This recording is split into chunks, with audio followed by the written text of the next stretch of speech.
പഹൽഗാമിൽ ഭീകരരുടെ വെടിയേറ്റ് മരിച്ച ദക്ഷിണ നാവിക കമാൻഡ് ഉദ്യോഗസ്ഥനായ വിനയ് നർവാളിന് ഡൽഹി മുഖ്യമന്ത്രി രേഖ ഗുപ്ത അന്ത്യാഞ്ജലി അർപ്പിച്ചു.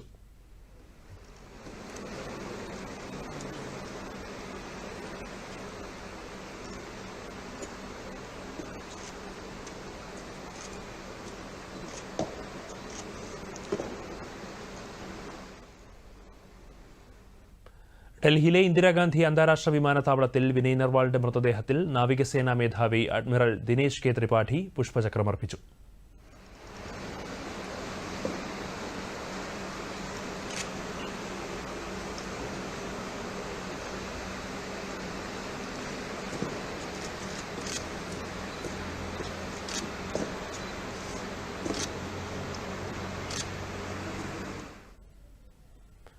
വിനയ് നർവാളിന്റെ ഭാര്യയുടെ വൈകാരികമായ വിടനൽകലിനും വിമാനത്താവളം സാക്ഷിയായി. ഈ മാസം 16-നായിരുന്നു ഇരുവരുടെയും വിവാഹം.